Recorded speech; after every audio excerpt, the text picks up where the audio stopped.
Halo Sobat Inakol, kita ketemu lagi di podcast Forum Sulosowan dari SDG Center Universitas Brawijaya. Pada kesempatan ini kita kedatangan tamu istimewa dari Koalisi Perempuan untuk Kepemimpinan, Mbak Ina Irawati ya. Oke, Sore dokter. selamat sore Mbak Ina. Mbak Ina, kita nih masih belum tahu nih, belum pernah dengar kali ya, atau mungkin masih samar-samar dengar apaan sih itu Koalisi Perempuan untuk Kepemimpinan gitu. Boleh dijelasin nggak Mbak, apa itu KPUK? Iya, KPUK itu adalah organisasi masyarakat sipil. Jadi memang terbentuknya sih di tahun 2018. Berangkatnya juga berawal dari seringnya beberapa aktivis perempuan, waktu itu sering kumpul, juga beberapa akademisi yang melihat sampai sejauh ini meskipun banyak ragam organisasi masyarakat sipil di kota waktu itu ya, sudah melakukan banyak hal gitu kan, terkait bagaimana untuk menjawab ketimpangan gender. Tetapi sampai saat itu pun gitu, ketimpangan itu masih nyata gitu. Dilihat dari misalkan sisi kesehatan gitu ya. Misalkan angka kematian ibu, terus kemudian bayi lahir dengan berat badan ringan, kemiskinan perempuan juga masih nyata. Banyak hal kalau kita lihat itu juga di depan kita gitu ya. Misalkan perempuan yang akses pekerjaannya juga kita lihat timpang gitu ya. Misalkan mereka yang mengakses pekerjaan hanya bisa dengan tenaga gitu ya. Misalkan dengan pekerja rumahan yang itu juga diorganisir oleh MBPRI. Saat itu ada organisasi yang memang bekerja untuk penguatan perempuan yang di sektor informal tadi gitu. Kemudian juga ada organisasi yang memang berupaya untuk melakukan pemberdayaan di tingkat basis, terutama di kabupaten. Itu juga ada gitu. Jadi kita tuh merefleksikan banyak hal. Kenapa sampai saat ini, misalkan tingkat violence yang dialami oleh perempuan itu juga cukup tinggi. Pada tahun 2018 itu memang yang cukup tinggi adalah kekerasan dalam rumah tangga ya, domestic violence. Tetapi saat itu pun juga organisasi yang memberikan layanan yang ada di Malang saat itu adalah WCC, Women Crisis Center, juga sudah mulai menerima kekerasan seksual yang berbasis elektronik 2018 gitu ya. Artinya kekerasan seksual yang sangat beragam pun itu sudah ada di wilayah kita, termasuk yang berbasis itu lembaga layanan itu pun juga harus berinovasi gitu ketika pada saat itu belum ada undang-undang tindak pidana kekerasan seksual yang baru aja juga disahkan tahun kemarin gitu. Jadi bagaimana kita juga berkolaborasi, saat itu juga ada teman-teman akademisi dari FHUB juga yang itu sering kali kita juga minta supportnya gitu ya, ketika misalkan butuh tim ahli untuk memberikan notis nih keterangan saksinya gimana. Nah, dari rangkaian itulah kenapa enggak nih kita energi banyak puan nih, banyak perempuan dari banyak latar belakang membentuklah itu satu organisasi yang gimana sih untuk menyatukan energi yang sangat beragam dan itu sangat bervariasi dan itu lintas generasi juga ya. Karena di antara kita pun juga secara usia juga ada lumayan variatif gitu ya. Ada yang katakan masih usia remaja, tapi juga ada yang lanjut usia, gerakan gitu ya. Ada itu kemeruh lah atau segala macam. Tapi kita juga berangkat, ada nggak pelajaran baik dari yang sudah mereka lakukan gitu.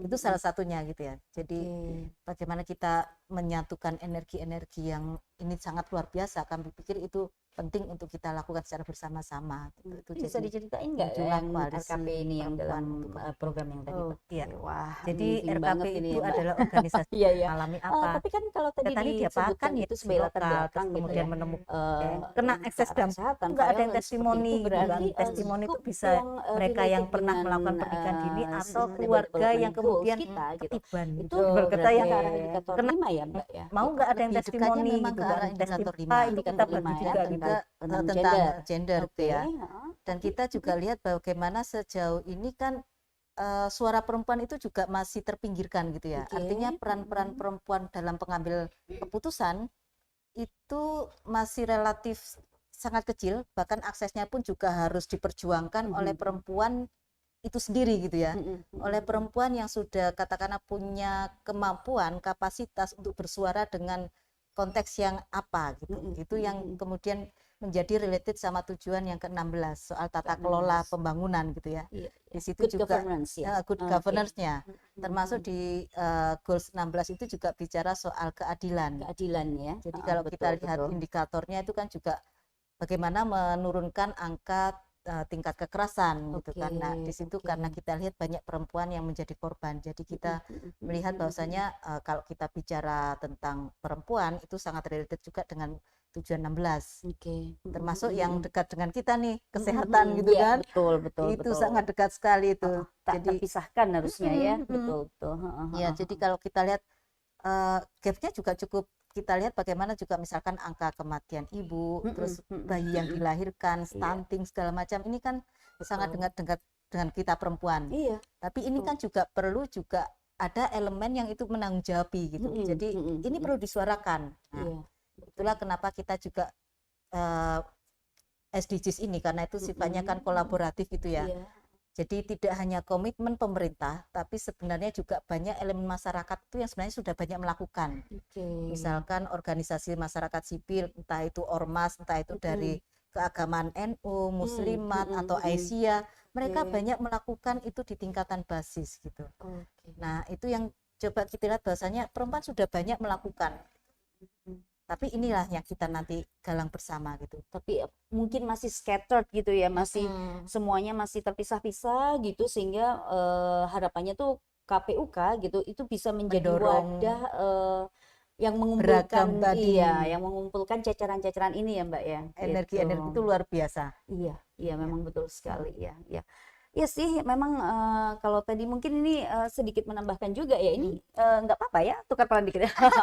Tapi ya memang kalau kita bilang kesehatan gitu, karena saya juga seorang dokter gitu, saya menyadari ketika kemudian sudah lebih dewasa gitu, lebih mature daripada dulu waktu masih mahasiswa gitu. Dulu kan masih sekolahnya tuh kalau dokter tuh medis mulu gitu. Ternyata begitu saya nyemplung di dunia kerja itu, kesehatan tuh nggak pernah bisa terlepas dari aspek-aspek sosial gitu. Kayak misalnya tadi Mbak Ina bilang kan kok ngurusi masalah angka kematian ibu, stunting lah ya. Iya, wong itu juga sangat terpengaruh dengan aspek sosial gitu nggih. Betul banget gitu. Jadi ini seharusnya gitu ya, nanti dari kawan-kawan kesehatan juga harus bisa nyemplung ini ya di KPUK ya. Terima kasih dokter.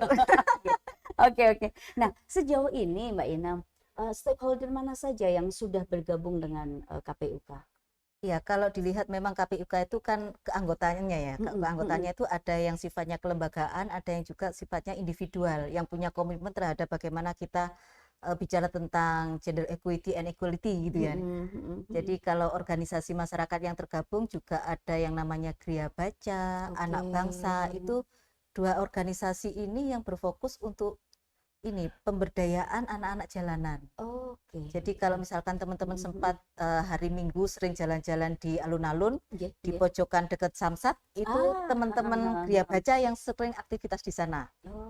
Itu jadi ada titiknya di situ kalau Gria Baca. Terus kalau Anak Bangsa, dia lebih ke komunitas yang di daerah Muharto gitu. Jadi wilayah-wilayah kerjanya seperti itu.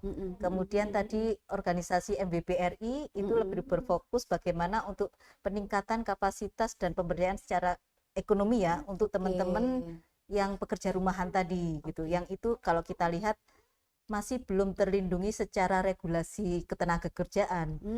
Kalau kita lihat Undang-Undang Ketenagakerjaan kan memang berfokus pada tenaga kerja yang formal di pabrik segala macam, sementara teman-teman ini juga bekerja lebih dari halnya pekerja yang formal tadi gitu ya, dibawa ke rumah pekerjaannya. Kadang itu juga berisiko terhadap kesehatan terutama perempuan ya, karena misalkan kalau dengan bahan-bahan chemical gitu ya, yang itu misalkan terkait dengan bahan batik segala macam itu seberapa safety-nya itu kan juga perlu kita lihat, dan itu sangat dekat dengan perempuan gitu. Itu yang kita lihat. Terus kemudian ada juga misalkan tadi kayak ormas, ada dari NU, ada yang juga tergabung, ada yang Muslimat gitu kan, ada Aisyah. Jadi ini hal yang luar biasa gitu ya, ketika kita bertemu dan kemudian ayo nih ada yang bisa kita dorong bareng-bareng gitu, sehingga harapan kita posisi perempuan tuh akan juga punya nilai tawar lebih gitu ya. Misalkan kita sekarang ini kita lihat ada afirmasi di tingkat kota. Afirmasinya itu mereka punya musrenbang tematik untuk kelompok rentan. Jadi Oke. musrenbang tematik itu memang juga sejak 2018 ya. Oke. Itu hal yang awal gitu ya. Jadi ada musrenbang tematik perempuan, ada untuk musrenbang tematik anak, musrenbang tematik lansia, kemudian juga untuk yang disabel, iya, terus satu lagi yang terbaru itu untuk pemuda. Oke. Nah, ini kan hal yang patut kita apresiasi ya, untuk Betul, kota betul. punya inovasi itu.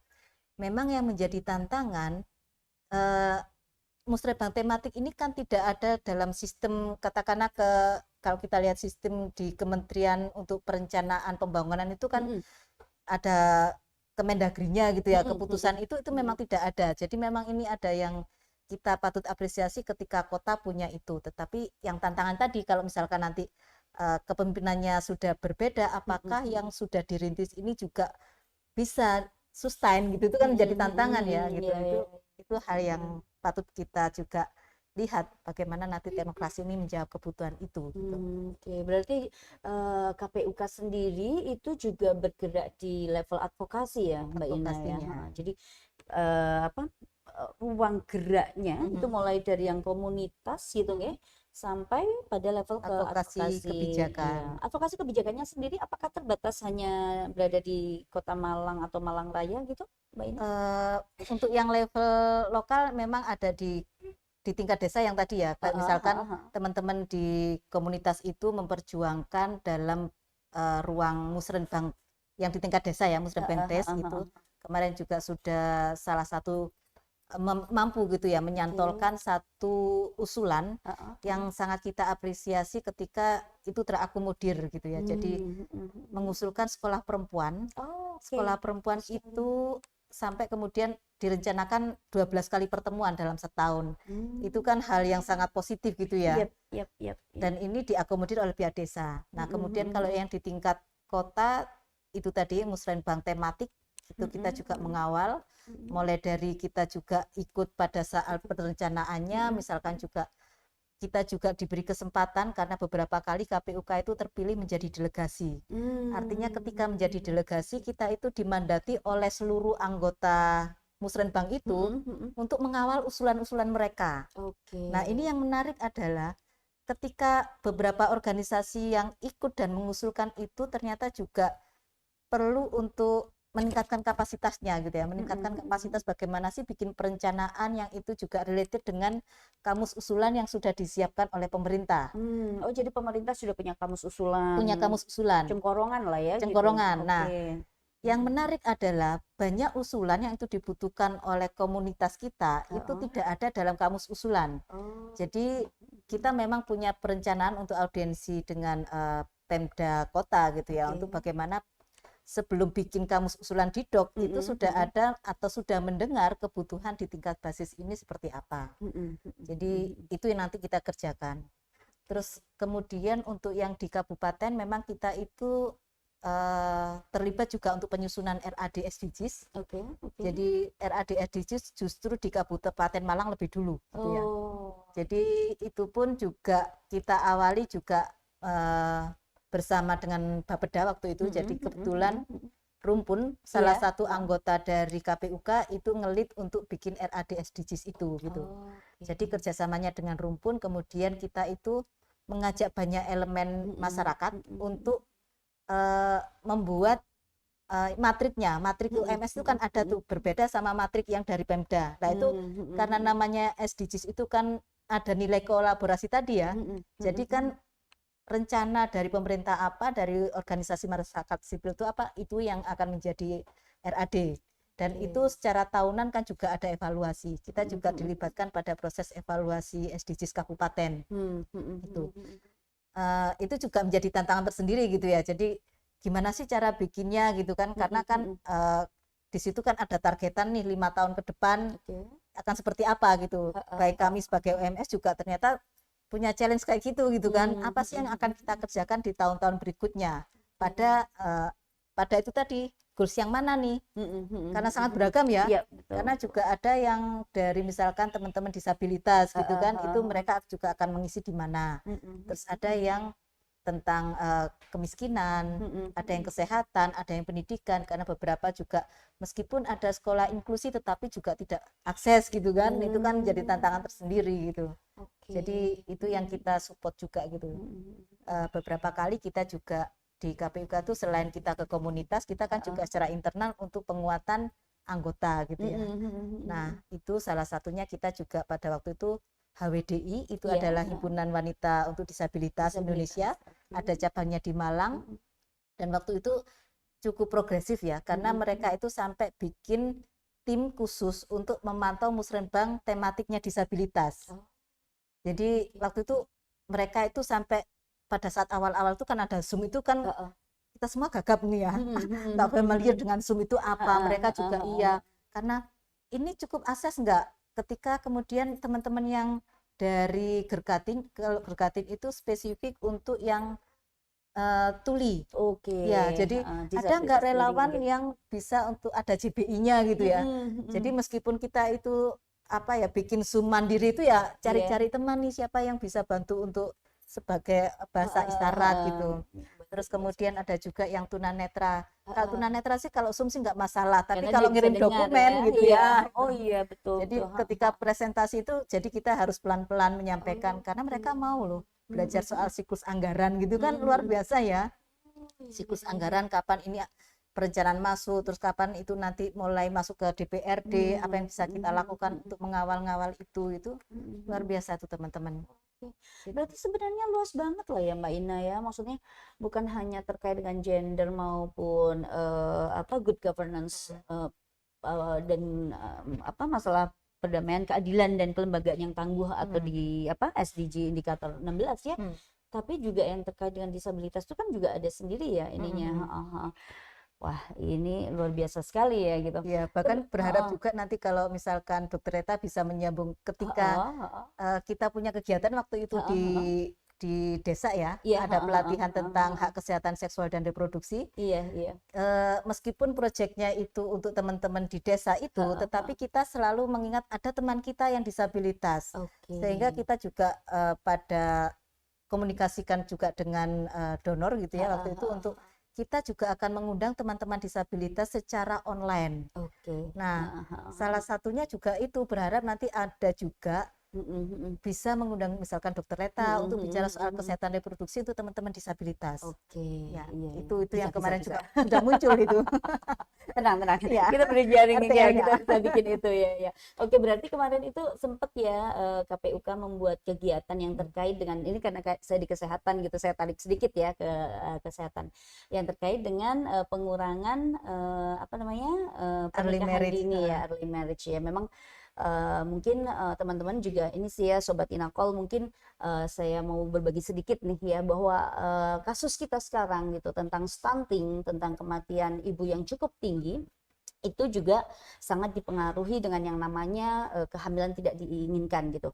Kehamilan tidak diinginkan ini banyak sekali terjadi pada kasus-kasus pernikahan dini. Nah, kebetulan tahun kemarin ya Mbak ya, kita 2022 ya, 2022 2021 juga kalau nggak salah itu kita atau KPUK itu memiliki program untuk menurunkan gitu ya angka pernikahan dini begitu. Bisa diceritain nggak sih Mbak Ina terkait dengan hal itu, awalnya bagaimana, kemudian di daerah mana itu dilakukan, kemudian outcome gitu ya, walaupun selama ini mungkin kita menghitungnya outcome-nya kualitatif ya, masih pada outcome kualitatif, tapi mungkin Mbak Ina bisa sharing tuh ke Sobat Inakol gitu yang sudah dilakukan oleh KPUK kemarin tuh.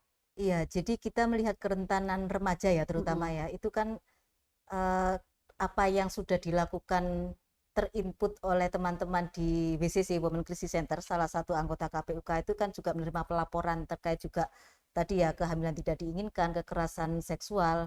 Nah, kita melihat penting untuk kita bicara soal preventifnya.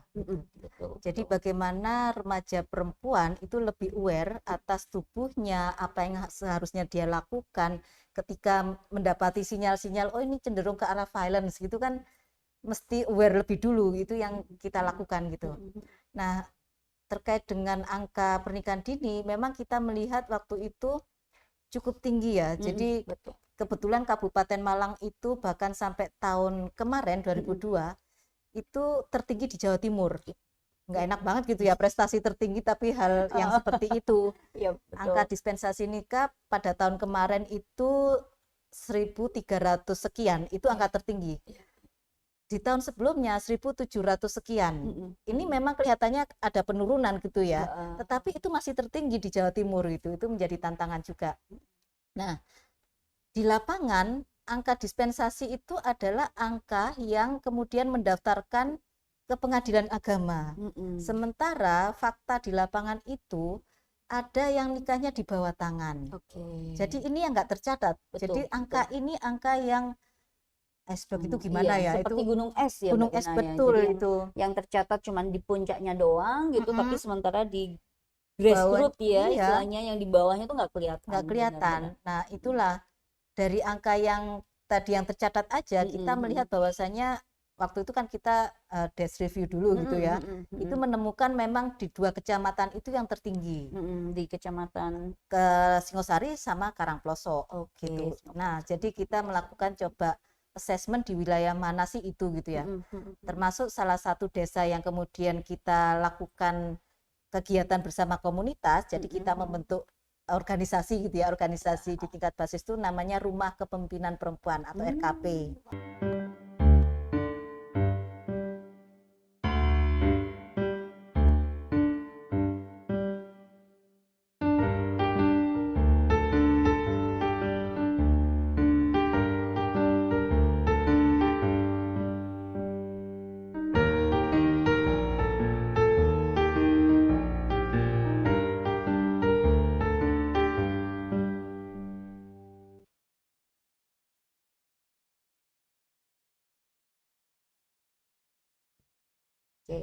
Tentang RKP ya Mbak Ina ya. Apa RKP itu? Rumah. Oke, Rumah Kepemimpinan Perempuan. Oke, mungkin bisa diceritain nggak yang RKP ini yang dalam program yang tadi tuh? Iya. Jadi RKP itu adalah organisasi di tingkat basis.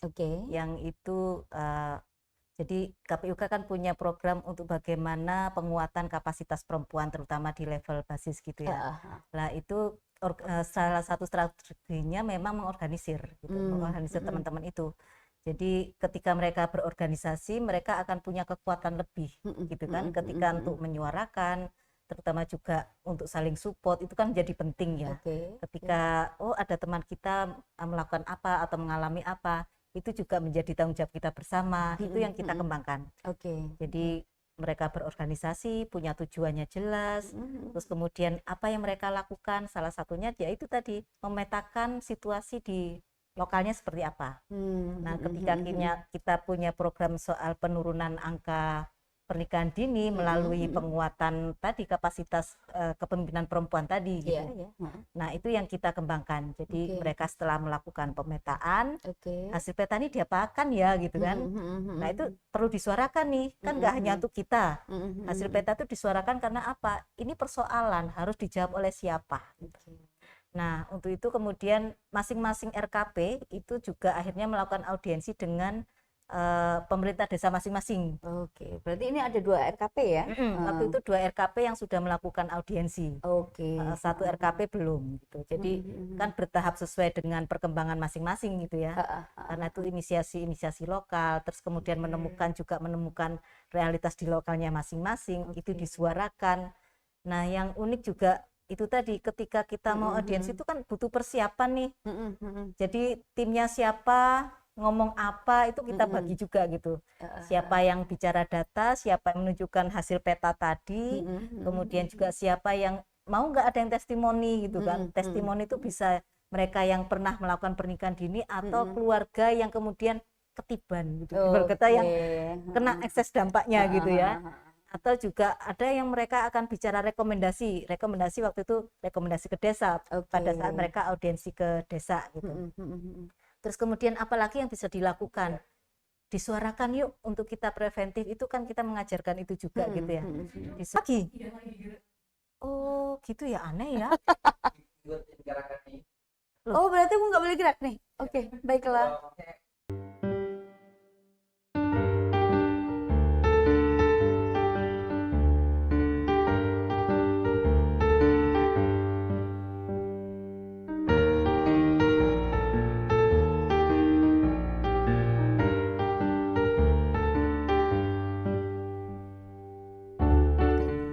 Ya, kalau kita bicara tentang SDGs kan juga bagaimana kolaborasi dengan banyak pihak ya. Mm-mm.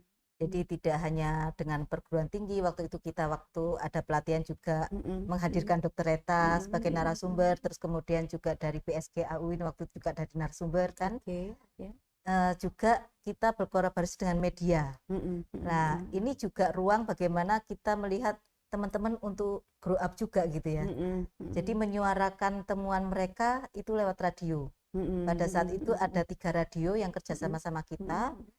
RRI, terus kemudian ada Radio Kanjuruhan yang ada di Kepanjen, kemudian Oke. Radio Mas FM. Oke. Kita tuh sampai bergilir dengan 3 RKP, kan ada 3 Mm-mm. RKP ya Mm-mm. gitu. Mm-mm. Dan kemudian menghadirkan narasumbernya itu dari teman-teman. Mm-mm.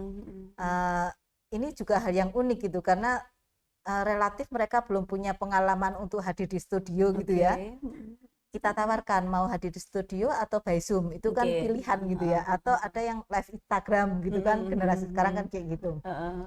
Oke, akhirnya mereka sesuai dengan pilihannya masing-masing, jadi 1 bulan itu bergilir itu. Sudah kita jadwalkan, tematiknya ada, dan kemudian mereka berlatih hasil temuan itu. Dan ada yang juga setelahnya itu mereka akan ngabarin di WA group, kan masing-masing punya WA group. Kerudungku sampai gobios gitu, ternyata kok hilang semua apa yang sudah disiapkan itu hal-hal pengalaman gitu ya, artinya ketika mereka mau berusaha ada tantangan, mereka mau ambil peran itu gitu. Itu yang kita lihat. Jadi bagaimana kita melakukan empowering itu dari pribadi gitu ya. Jadi kalau kita bicara tentang kepemimpinan ya emang dari pribadi dulu gitu. Dari internalnya mereka sudah ada grow up secara confident lebih gitu ya, kemudian mereka juga gimana dengan lingkungannya, muncul kepedulian sosial, itu yang kita lihat, dan menyuarakan lagi audiensi tadi gitu kan. Nah kemudian juga sempat kita mengajak teman-teman RKP itu untuk audiensi di tingkat kabupaten. Waktu itu juga diterima oleh bagian pemerintahan, terus kemudian juga dinas DP3A kabupaten, dinas kesehatan ada, terus BKKBN juga ada. Jadi itu lagi-lagi kayak gitu, kita masing-masing kita perankan gitu ya. Karena ini kita sudah menggabungkan RKP 3 RKP nih untuk duduk di audiensi itu, jadi kita bagi peran. Yang desamu membicarakan apa, siapa yang bicara datanya desamu, terus kemudian testimoni dan rekomendasi pun juga kita bagi gitu. Jadi jadi menarik sekali ya dengan RKP ini gitu ya, yang tadi Mbak Ina ceritakan, bahwa betul-betul nampak kegiatan pemberdayaan perempuannya gitu ya, bahwa para perempuan di desa ini gitu ya, yang mungkin mereka mungkin sebelumnya belum pernah tersentuh dengan yang namanya kegiatan metodenya kayak gitu. metode seperti yang tadi mapping ya, menentukan mana sih titik-titik mungkin titik-titik, kalau dalam hal ini adalah titik mereka yang melakukan pernikahan dini gitu ya, sampai kemudian alasannya seperti apa, kemudian dilakukan analisis gitu ya secara bersama-sama, dan kemudian membawa hasil analisis ini untuk disuarakan melalui berbagai media, salah satunya media radio gitu ya, termasuk kemudian juga melakukan advokasi gitu ya, advokasi ke pemerintah desa, kemudian ke pemerintah kabupaten, dan kemudian ke DPRD Komisi 4 waktu itu. Nah, wah luar biasa sekali nih. Nah terus kalau sampai saat ini gitu, mereka masih tetap ini nggak Mbak gitu, maksudnya KPUK masih tetap memfasilitasi atau masih tetap mendampingi teman-teman dari RKP ini nggak Mbak?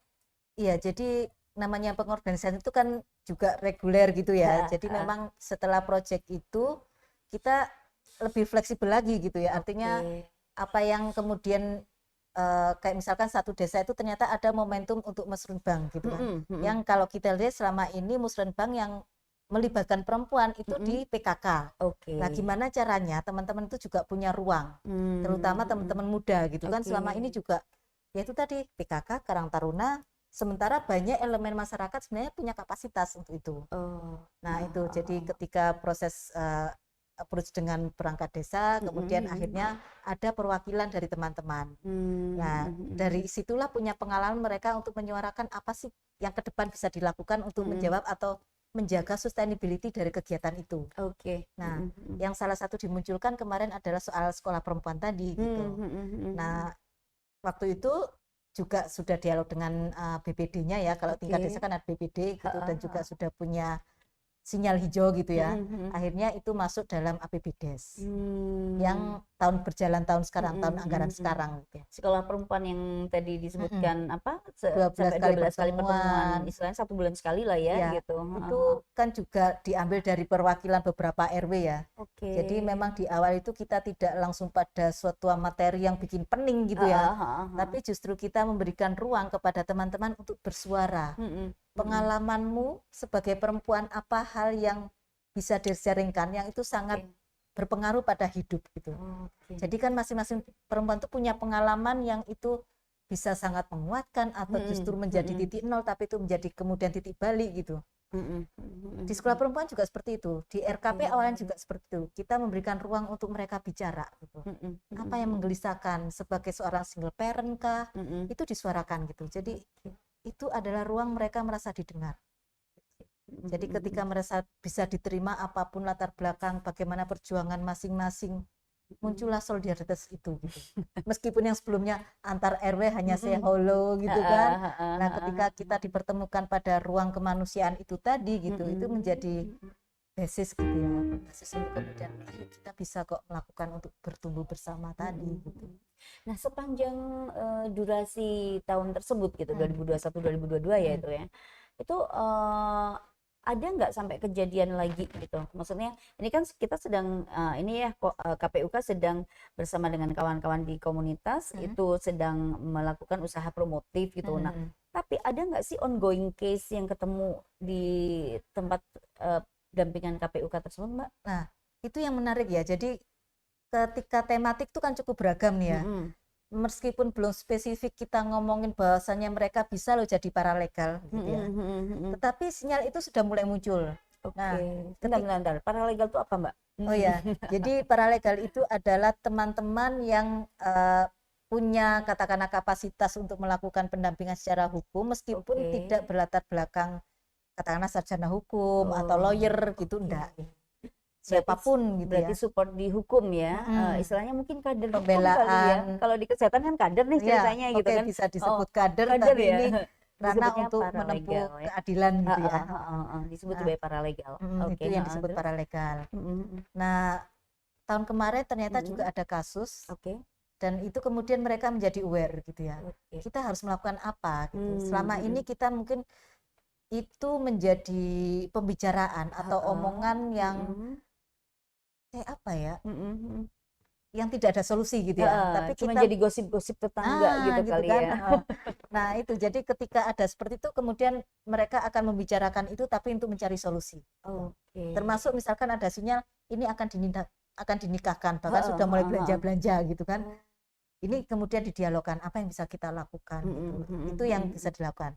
Termasuk juga ketika ada kasus kebetulan kasus kekerasan seksual gitu ya, yang dialami seorang anak usia 3 tahun. Ini kebetulan sudah lapor polisi, tetapi kemudian ketika pelakunya adalah orang yang terdekat, polisi ini menyerahkan surat pemanggilan pada pelaku itu lewat pelapor gitu kan. Menjadi rada mir-mir ya. Pelapor itu sudah secara relasi kuasa sudah di bawahnya pelaku, kok akan memberikan surat pemanggilan polisi gitu kan, gimana gitu. Iya, itu momentum yang cukup memberikan tantangan tersendiri ya. Jadi ketika itu terjadi, kebetulan juga ada teman-teman RKP yang kita kontak gitu ya. Jadi sampai kemudian ada bagi peran ya, siapa yang nanti akan menghubungkan sama kepala desa, artinya ini coba surat itu diberikan oleh perangkat desa saja gitu, untuk keamanan si pelapor tadi gitu ya. Terus kemudian apa yang bisa dilakukan teman-teman? Jadi teman RKP itu langsung mengontak katakanlah kayak kader ya gitu ya, yang ada di wilayah lokus kejadian tadi gitu. Jadi mereka itu sampai bikin kayak semacam evakuasinya nanti gimana ya gitu. Nanti akan ke rumah siapa ya kalau tiba-tiba nanti ada hal yang tidak diinginkan gitu.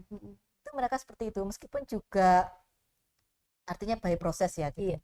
Ada yang karena saking pedulinya itu sampai wah ini membahayakan juga kalau terlalu over gini juga bisa membahayakan pada si pelapor atau si korban lagi gitu. Itu yang perlu tambahan tadi, pembekalan lanjutan sih. Berarti ke depannya atau memang sudah dilakukan ya kayak pembekalan untuk paralegal ini? sudah mulai jalan ya. Sudah Artinya mulai jalan. Ya. bagaimana sih secara apa, kalau dalam layanan tuh kan ada SOP-nya gitu ya, SOP layanan terhadap korban KS seperti apa, itu kan akhirnya mau nggak mau mereka belajar itu gitu kan. Wah, Yang ini kan sebelumnya penguatan hanya lagi ya, iya, gitu, sebelumnya pengkayaan mereka itu lagi. memberikan ruang, ada kayak misalkan ruang aman untuk perempuan curhat kayak gitu. Nah, ini ruang aman ini tidak hanya untuk curhat tapi juga untuk fokus solution gitu. Betul. Jadi ke sana juga untuk cari solusi gitu. Itu yang coba dikembangkan oleh teman-teman di sana. Saya bisa melihat kesamaan nih Mbak Ina. Jadi kalau di kesehatan itu kan ada usaha-usaha itu meliputi pencegahan itu kan ya ada levelnya kita tuh ya. Jadi mulai dari yang promotif tadi prevention gitu ya, kemudian kuratif itu adalah pengobatan, kemudian rehabilitatif ini adalah apa namanya? Pemulihan lah ya. Mudahnya itu pemulihan gitu aja. Yang dilakukan KPUK juga demikian ya. Jadi mulai dari pencegahan, bagaimana dengan melakukan promotion tadi, bagaimana kita mencegah supaya tidak terjadi pernikahan dini, tapi di sisi lain gitu masyarakat yang didampingi oleh KPUK itu juga sudah mulai bisa menangani jika ada kasus pernikahan dini begitu ya, atau bahkan mungkin tadi kekerasan seksual pada perempuan begitu ya. Jadi itu sudah kuratif nih, tindakan kuratif gitu ya. Berarti nanti kita tambah lagi nih rehabilitatif ya. Wah, PR masih panjang nih. PR masih panjang nih Mbak ya berarti ya. Oke. Dan mereka melihat peluang itu. Kalau misalkan tadi ya suara perempuan ini harus kemana gitu ya. Kayak sistem itu kan harus masuk gitu ya. Itu tadi ketika melihat oke, kalau gitu waktu itu juga perangkat desanya waktu itu memang cukup kooperatif ya. Jadi ketika itu dibuka data itu sampai kemudian ada statement dari kepala desa waktu itu ada juga. Mereka akan memberikan subsidi kayak beasiswa pendaftaran jika perempuan itu mau melanjutkan ke paket B atau paket C untuk yang perempuan pernikahan dini tadi gitu. Iya. Itu kan komitmen yang luar biasa ya, kita apresiasi sampai muncul seperti itu gitu. Karena kan rata-rata mereka yang ini udah putus sekolah ya Mbak ya? Iya, itu tadi itu kan salah satu dampak. Kemudian juga bagaimana sih kapasitas teman-teman yang mengalami itu yang perlu juga disupport.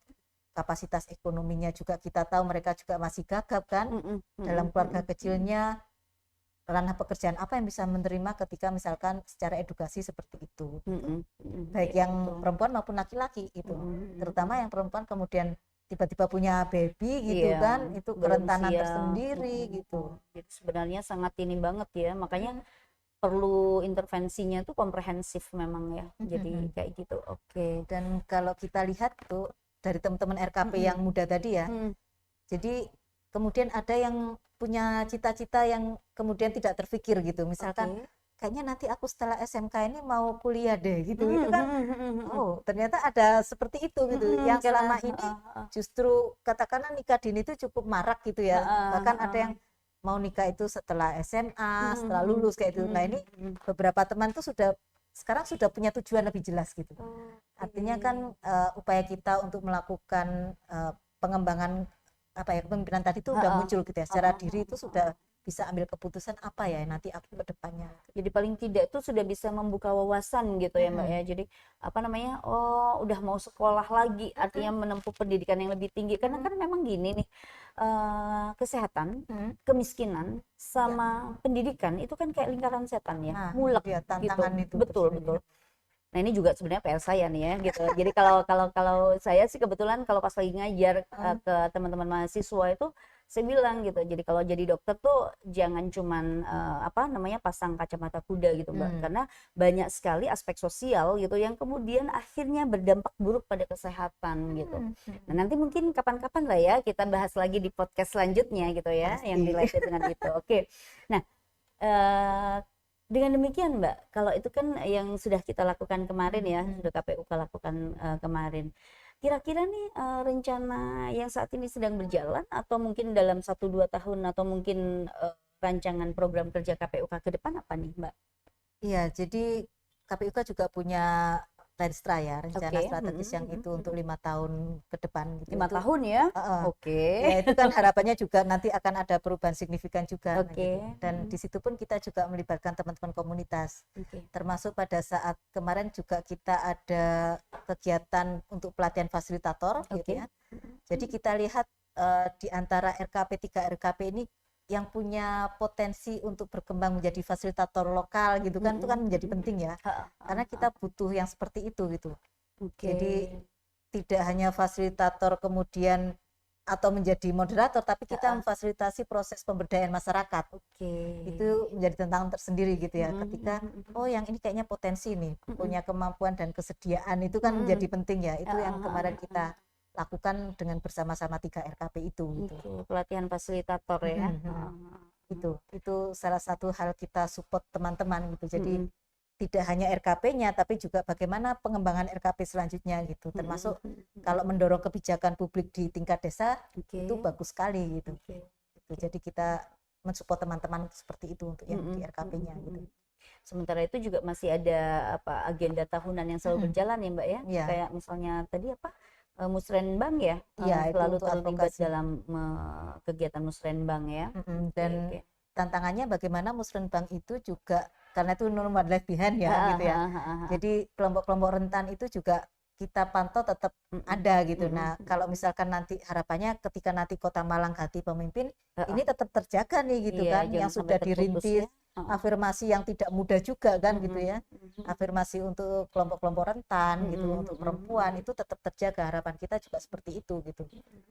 Soalnya kan kebiasaannya kalau kayak gitu ganti pemimpin, ganti kebijakan, ya, benar nggak sih? Yang lain-lain dikat-kat gitu. Pusing kan gitu setiap kali ganti pemimpin, ganti kebijakan ya. Kayaknya ini memang harus sudah mulai menjaga sustainability itu kan jadi tantangan ya. Jadi kalau kita bicara SDGs ya itu tadi. Betul. Good governance itu tadi gitu. Bagaimana supaya ini tetap sustainable gitu ya. Jadi walaupun nanti katakanlah misalnya kawan-kawan yang di tadi RKP misalnya yang sedang terus berproses gitu ya, tapi tidak kita tinggalkan 100%, tapi tetap kita dampingi walau tidak seintensif tahun-tahun sebelumnya. Melihat gitu kebutuhan dan kadang mereka itu sudah memunculkan ide sendiri, kita mau kayak gini-gini gimana ya gitu. Oke. Nah, sambil kita mengembangkan RKP yang di kota gitu ya, yang rencananya di beberapa wilayah termasuk di Sukun yang kemarin Bu Kris itu menyampaikan. Iya. Ya kalau yang untuk yang lembaga-lembaga yang termasuk yang disabilitas ini itu di daerah mana Mbak? Kalau HWDI-nya kan itu Malang Raya ya. Malang Raya. Jadi waktu yang kemarin itu ada Musrenbang disabilitas. Itu waktu kita ngadakan kayak yang belajar soal siklus anggaran tadi, yang datang tuh nggak hanya HWDI-nya gitu. Ada yang dari Pertuni itu yang khusus yang blind ya, yang buta itu gitu kan. Terus kemudian ada juga yang Gergatin, yang tuli itu juga hadir gitu. Jadi kita support teman-teman gitu. Mereka karena HWDI-nya kebetulan anggota KPUK, tapi kemudian mereka juga punya komunitas sendiri gitu. Nah, komunitas itu yang mereka ajak dan kita support juga gitu. Jadi kalau kita bicara soal GETSI gitu ya, Gender Equality and Social Inclusion ya, itu wujud yang bisa diperankan KPUK ke depan dan sampai saat ini pun juga seperti itu. Iya, saat ini nih jadi gender kemudian inklusi sosial ya, yang menyangkut juga teman-teman yang disabilitas ya, itu memang menjadi isu yang hangat sekali sekarang ini ya. Oke. Wah, ini menarik sekali nih. Nah, kedepannya ini KPUK sendiri untuk kolaborasi nih ceritanya gitu kan, maksudnya kita kan selalu berjejaring ya gitu. Open collab nggak sih gitu kalau KPUK, terus kalau misalnya open collab tuh kira-kira pada ranah apa sih yang mungkin akan bisa menjadi prioritas bagi KPUK gitu Mbak? Ya, karena memang berangkatnya pun juga dari kolaborasi gitu ya. Jadi memang itu menjadi nafas kayaknya ya, berkolaborasi. Terus kemudian juga volunteerism itu kan juga menjadi hal yang ada di KPUK, berangkatnya dari situ gitu. Jadi memang kolaborasi itu cukup kita jaga juga gitu ya. Artinya misalkan dengan Visip UB itu kan kita punya juga MOU untuk yang Akademi Kepemimpinan Muda.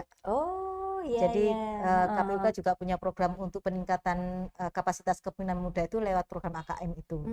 Dan itu sampai di batch 6 kemarin. Jadi boleh diceritain sedikit nggak tentang Akademi Kepemimpinan Muda tuh, AKM tuh Mbak? Ya, kalau itu memang lebih untuk teman-teman yang muda ya. Jadi di situ untuk meningkatkan kapasitas kepemimpinan teman-teman muda. Jadi itu per batch itu 1 bulan kayak internship gitu. Dan tematiknya juga beragam. Ada yang bicara Oke. soal waktu itu juga tentang data, jadi pentingnya data gitu ya, karena kita bicara data itu kenapa harus disuarakan dan data itu di mana harus didapat Bahkan gitu. harus semuanya harus berbasis data gitu Iya, ya. jadi Evidence base lah istilahnya. data pilah itu kayak apa gitu tuh, baik itu di sektor pendidikan, kesehatan, terus kemudian juga ketika kita bicara ranah kayak misalkan ketimpangan gender dalam kekerasan itu seperti apa, itu kan basin itu ya, berbasis itu gitu. Ada juga yang bicara soal lifestyle anak muda tentang apa waktu itu food waste. Oke, food Ya, waste. Kita nomor satu ya itu pembuang nah itu dia. makanan. Menyedihkan itu memang. Iya, itu hal-hal kayak gitu gitu. Jadi memang tematik gitu ya. Iya, Untuk yang AKM itu. Jadi yang AKM memang kebanyakan yang ikut jadi peserta adalah mahasiswa. Oke. Ada yang sudah lulus, tidak hanya dari UB, ada yang beberapa kampus di Malang dan juga kabupaten seperti kayak kabupaten Alkolam gitu kan. Itu kan menarik ya karena itu universitas berbasis agama dan tidak ada di kabupaten tapi mereka mau gitu kan. Waktu itu masih yang sebelum pandemi ya. Jadi mereka itu ya datang ya. Jadi pertemuannya luring. Luring. Terus ada yang dari waktu itu Ponorogo. Bukan Ponorogo, Bojonegoro. Jadi karena kita ngambilnya pertemuannya itu weekend, jadi dia datangnya tuh ya gitu per weekend dia datang ke Malang. Ya. Jadi sebenarnya bisa luas sekali jangkauannya ya, bukan hanya di Malang Raya ya Mbak ya. Itu untuk AKM gitu. Nah kebetulan untuk yang kerjasama sama FISIP itu memang terkait dengan magangnya teman-teman mahasiswa itu gitu. Itu yang itu tuh ya kolaborasi contoh-contohnya gitu ya. Wah ini kalau kita collab nih kayaknya udah ini banget ya Mbak ya. Jadi nanti dari kedokteran saya aja deh gak apa-apa. Iya, dari mungkin juga dari kita di SDG Center ini juga gitu ya. Jadi nanti bisa, oh iya kita juga kan di UB juga ada apa namanya untuk disabilitas juga ya PSLD. Nah nanti kita juga bisa collab juga ya Mbak ya. Nah kalau nanti collab PSLD itu kayaknya selalu juga dihadirkan di Musrenbang yang disabilitas. Oh iya, jadi sudah inilah ya, sudah in touch lah ya sama teman-teman. Ya kadang sering ketemu pada saat momentum-momentum itu gitu kan, terus ngecek gitu ya. Dari disabilitas berapa nih yang diakomodir gitu kan, kadang kayak gitu kita ngecek gitu. Terus kalau misalkan kira-kira disabilitas nggak masuk gitu, kalau yang usulan perempuan dari disabilitas masukkan aja di Musrenbang perempuan gitu kan, bisa seperti itu juga. Jadi mana-mana yang bisa dimasukkan gitu lah ya. Jadi memang harus betul-betul collab semua ya. Oke, Mbak Ina nanti kalau misalnya nih pendengar Sobat Inakol pengen gitu ya gabung, kan tadi katanya keanggotaan kan ada perseorangan, ada lembaga juga gitu kan. Kira-kira menghubunginya kemana nih Mbak Ina? Boleh ke media kami ya, karena kan juga punya media sosial, bisa lewat Instagram atau kemudian Facebook atau YouTube juga bisa dikontak lah beberapa media. Instagramnya Koalisi Perempuan untuk Kepemimpinan KPUK ya. Koalisi Perempuan untuk Kepemimpinan gitu ya. Oke, kemudian kalau untuk kontak person boleh ke saya juga bisa. Oke, berarti nomor boleh di-share nih Mbak Ina. Oke, boleh disebutkan nomornya Mbak Ina KPUK adalah 081-8058-76970. Oke, mudah-mudahan udah bisa dicatat ya sama Sobat Inakol ya. Jadi nanti kedepannya kita bisa lagi bergabung, mungkin ngobrol lebih spesifik kali ya Mbak Ina ya. Jadi kayak misalnya tadi salah satu program itu, atau mungkin kita yang ke depan ini apa yang mau dilakukan bisa kita eksplor lebih dalam gitu nih. Jadi mungkin Sobat Inakol juga akan lebih banyak bisa bertanya-tanya juga gitu ya. Terima kasih. Oke. Baik, kira-kira menarik banget ya, tapi sayangnya kalau misalnya kita lanjut lagi kayaknya waktunya juga terbatas banget nih. Nah kita ini dulu deh gitu ya, salam gitu ya. Kita itu dari SDG Center UB gitu, itu kita punya salam Inakol namanya Mbak. Jadi salam Inakol tuh seperti ini ya. Kemudian inovasi, akselerasi dan kolaborasi gitu. Jadi nanti kita salam Inakol dulu ya. Oke, Sobat Inakol, bincang sore kita hari ini dengan KPUK, semoga bisa memberikan wawasan untuk kita semua. Dan Koalisi Perempuan untuk Kepemimpinan sangat terbuka untuk kolaborasi ya dengan kawan-kawan semua, dengan Sobat Inako. Silahkan menghubungi Instagram Koalisi Perempuan untuk Kepemimpinan di @Koalisi Perempuan untuk Kepemimpinan, atau bisa juga menghubungi Mbak Ina di nomor yang tadi sudah disebutkan. Sebelum kita akhiri, kita berikan dulu salam Inako. Inovasi, akselerasi, dan kolaborasi. Terima kasih banyak Mbak Ina. Terima kasih. Salam sehat semuanya.